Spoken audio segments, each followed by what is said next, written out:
Welcome to the Real News Network. I'm Paul Jay.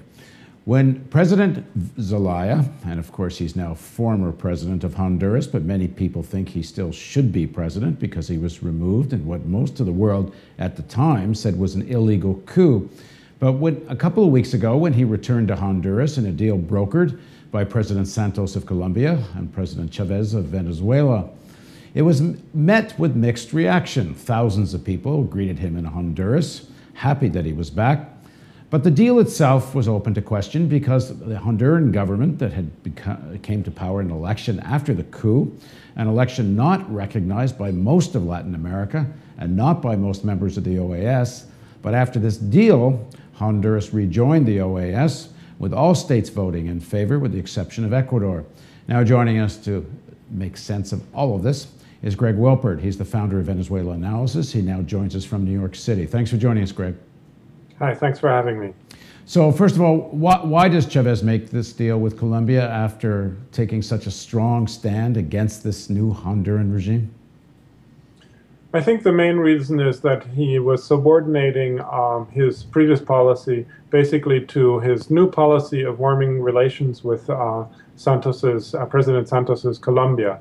That is, in the name of improving relations with Colombia, he agreed to be drawn into this deal of brokering an agreement on the return of President Manuel Zelaya to Honduras.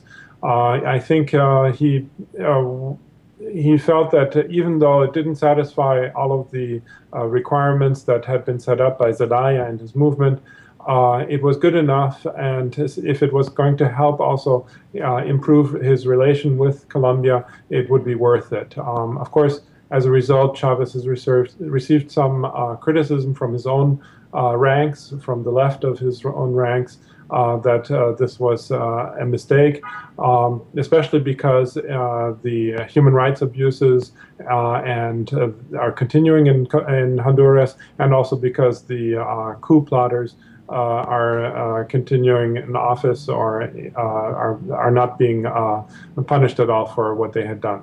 Right, and for people who have not followed this story, of course, if you're watching the Real News, you would know this. Human rights violations in Honduras continue almost unabated. Dozens of people have been killed, many more wounded, many arrested. The repression against journalists, Honduras is considered one of the most dangerous places on earth to be a journalist right now. So given all that, has Chavez not received criticism within Venezuela for this deal? Yes, he has certainly received some criticism for that. But as I said, he's really doing it in the name of improving relations with Colombia, and he feels that to some extent he can take this criticism, even though he is running for office again for president in 2012. Because he knows that he's the only option that the left has for Venezuela, and right now he's more concerned with improving relations with Colombia because of the economic benefits and security benefits that might bring. And in Venezuela, how's this warming relationship with Colombia being greeted? My understanding is he's been going after some people that have been at least accused of being FARC supporters in Venezuela. Yes, actually, a number of people have been captured in Venezuela, people who are accused by the Colombian government of being FARC members or FARC leaders. And there were 3 last year and 2 this year. One of them actually was a prominent journalist who had been exiled by Colombia. I'm sorry, had sought political asylum in Sweden because his wife was murdered in 1993 and he was being persecuted in Colombia.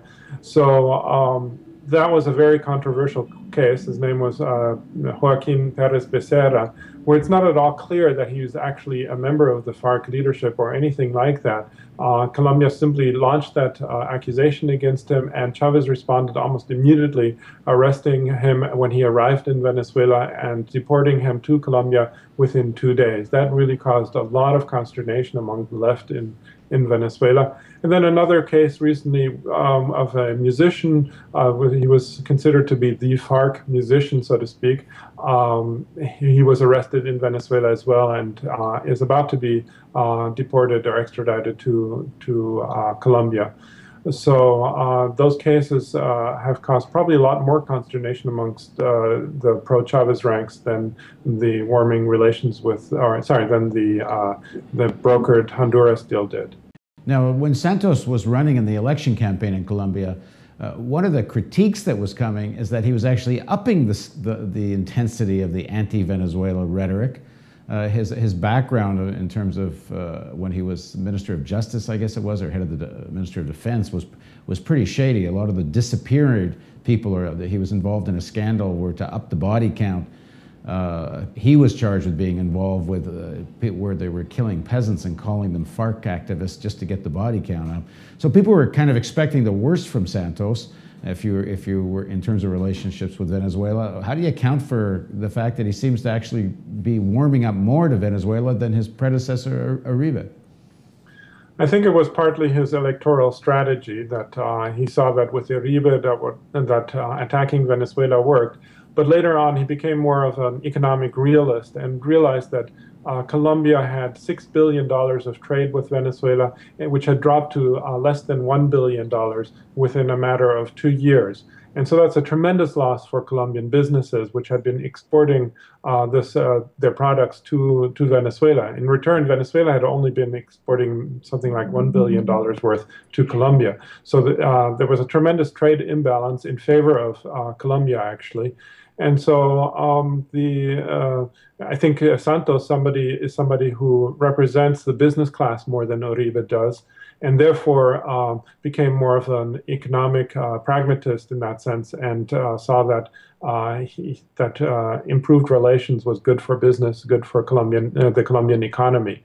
The other factor, which I mentioned earlier, is also the security aspect that he probably calculated, I think correctly, that having good relations with Venezuela would actually improve the security situation with regard to the Venezuelan-Colombian border rather than worsen it, because as we can see now, Chavez has been turning over FARC combatants, and according to Santos himself, there are no more FARC encampments in Venezuela, which was a long-standing claim by the Colombians for a long time. It's kind of ironic. You have the United States actually upping some of the rhetoric against Venezuela, especially with sanctions against the Venezuelan oil company PDVSA because of its trade relationship with Iran. And then you have Colombia, which has usually been seen as the closest American ally in South America to the U.S., warming up to Chavez.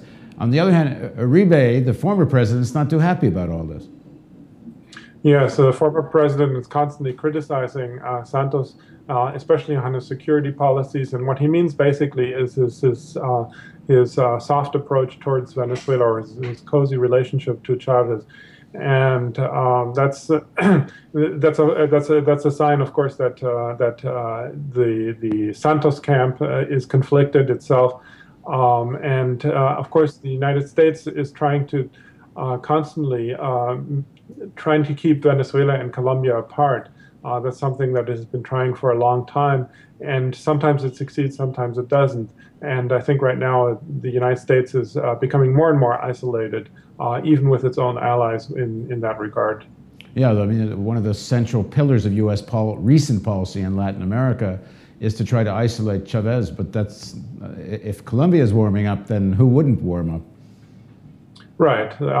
There's a very strong sense of integration right now within Latin America. Next month, on July 5th, there will be a major summit where the Central American and Caribbean countries are going to get together to form a new regional organization which basically aims to replace the OAS, the Organization of American States. It's going to include all of the Caribbean countries and all of Latin American countries, and it will not include United States or or Canada, which is what the OAS has. So this is really a new approach or a new attempt to forge an independent path for these countries. Now let's look at Honduras now. The return of Zelaya sort of a mixed message, I suppose, to Honduras. People were very happy when he arrived and came out in the tens of thousands. On the other hand, it sort of normalizes things with a government that they say continues to be a violently repress people's democratic rights. Yes, I think there in Honduras there's a bit of a disagreement, I would say, perhaps between Zelaya and his supporters as to what might be the best approach to try to reverse the coup that happened. And with Zelaya saying that we need to engage politically, basically, and he sees his own role as being very pivotal for that. And that's why his main demand was that the government, the coup government, essentially, and then subsequently elected government, remove all charges against Zelaya, which they've done, so that he could participate politically, and his organization, which is called the Organization for or the National Resistance Movement, would be legalized. And so that does indeed provide an opening for changing the system from within. Although like you said, the human rights abuses are continuing, and none of the perpetrators of those abuses and none of the perpetrators of the coup are in any way being touched. They're basically free to continue to act with impunity. So it serves Zelaya's interest to go back and kind of get normalized himself, but does it do more than that in terms of the struggle of the Honduran people? Well, Zelaya has promised that he will keep their struggle for fundamental changes in Honduras. He will keep that as his main target, as his main objective, and will try to work towards a constitutional assembly, just like he wanted to do towards the end of his presidency before he was ousted in the coup. So it remains to be seen. I mean, what the evolution is. It's possible that that his strategy might work in the end, depending on whether or not his organization and he will have enough freedom of movement to actually challenge the new power structure there. In terms of Chavez supporters in Venezuela and Latin America more broadly, are they in agreement with Chavez's role in this, or are they critical?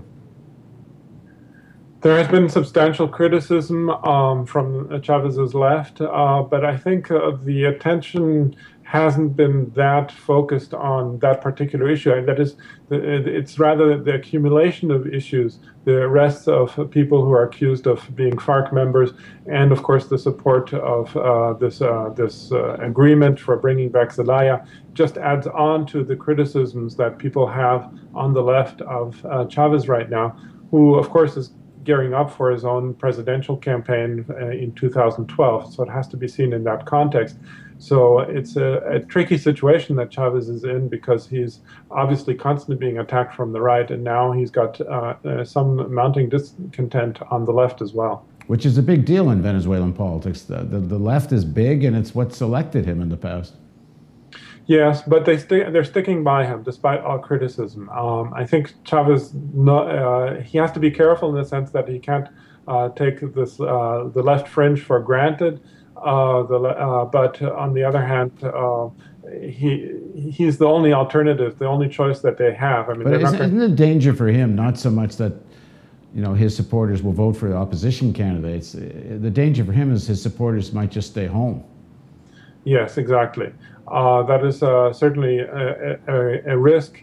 But actually, the left, the far left, is much more committed. So they actually are less likely to stay home. More likely to stay home is the kind of discontented center that is frustrated that many of the policies haven't been working out or haven't been implemented as well as they would like to see. That, I think, is actually the greater danger for Chavez right now. Well, we'll cover more of this as we get closer to the presidential election. Thanks for joining us, Greg. My pleasure. And thank you for joining us on the Real News Network. Okay.